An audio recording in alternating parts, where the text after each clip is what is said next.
What's up, y'all? So today we're going to talk about the Baker Mayfield trade. The Cleveland Browns have traded Baker Mayfield to the Carolina Panthers, and the Panthers are giving a fifth-round pick to the Cleveland Browns. But depending on how he plays, if he plays a lot next season or how that whole deal works, it could potentially be a fourth-round pick. So we're going to discuss, was it a good move? Was it a bad move? Did Carolina win the trade, lose the trade? We're going to talk about it. So originally, the trade was supposed to happen before the draft. They were in talks for a while, but the only reason why the Carolina Panthers didn't bite on the trade is because they really didn't want to take on that $18 million for Baker. They did not want to pay that. So with that in the trade, now the Carolina Panthers are only paying $4.8 million, taking on that half of the contract. And the Browns are only paying $10.5 million. And also, Baker Mayfield is paying back a little bit over $3 million. Do I think it's a good trade? Me personally, I think the Browns were just happy to get him off of their payroll because they really didn't want to pay him that $18 million.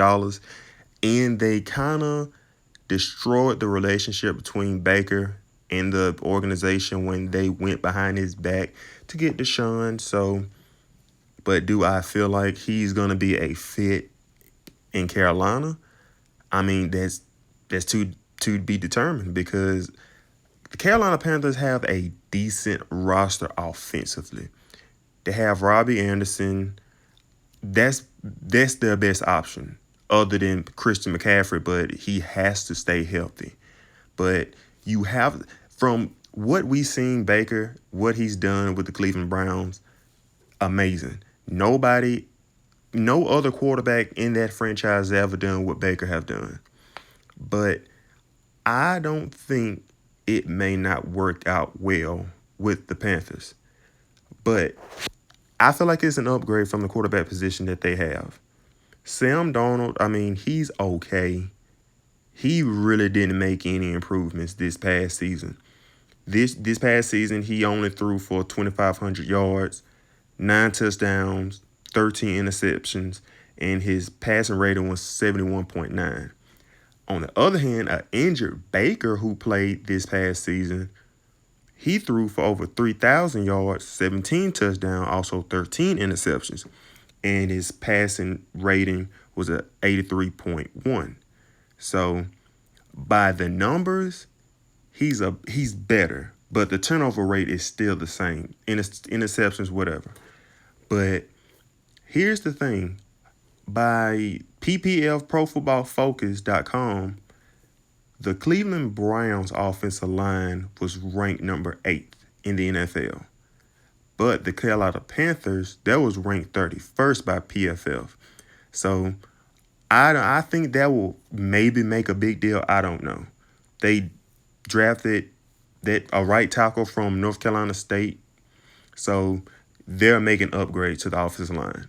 But other at skill positions, other than Christian McCaffrey and the tight end, I don't know his name, but they paid him, gave him a payday or whatever.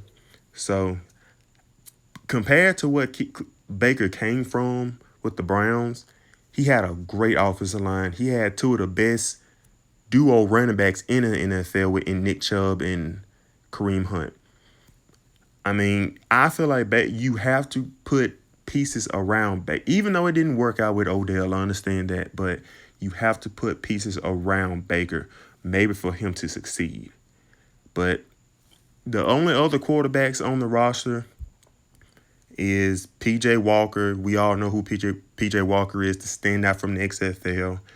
Matt Corral, they took in the third round out of Ole Miss. And another rookie, I guess he was an undrafted free agent, named David Cheek, out of a college called Elon. Never heard of it, but I'm pretty sure he may not even make the roster. He may just be a practice squad player, but anywho. But I feel like Baker should have been traded to the Seahawks. The Seahawks should have bid on the trade when they could have.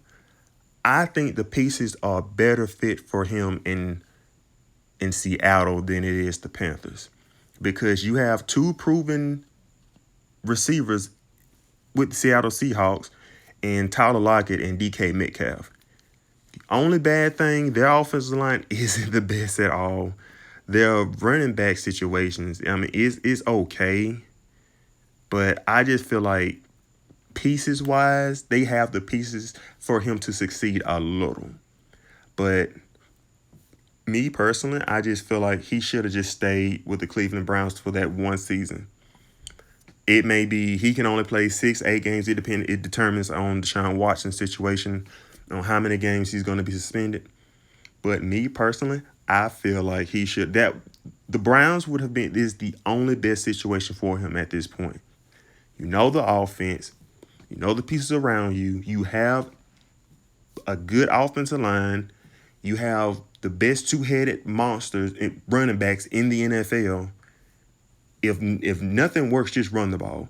So that's why I feel like it would have worked out better. He can prove that even though with that injury it held him back, I still feel like he should have sat out for that season instead of playing through it. But he could have played, put up. He didn't have to put great numbers, just decent numbers for a starter. And whenever Deshaun Watson came back from not his injuries, but his suspension, I feel like that's the best option for him, to play however long, how many games, maybe a full season, put the tape out there, prove to teams that you are the guy, you can be the guy. They traded for Amari Cooper. I mean, that was the best situation, in my opinion, but the relationship wasn't just going to work out. Baker is a fiery guy. He wear his emotions on his sleeves. And once you stabbed him in the back, he's done with you. I mean, he's been a fiery guy since he was at Oklahoma. I mean, we've all seen it. And I just saw this post on Twitter, maybe a couple of hours after the trade, that the Cleveland Browns are paying Baker over $500,000 just to try to beat him. I just think that's kind of funny. But that's the end of the video. Make sure you like, comment, and subscribe. And just comment in the section whether your opinion, if the trade was good for the Panthers. Did they win the trade? Did they lose the trade? What you think Baker would do with the Panthers? Or do you think he's just the guy? Is he an upgrade over Sam Darnold? So let me know in the comment section, and I'll see y'all in the next one.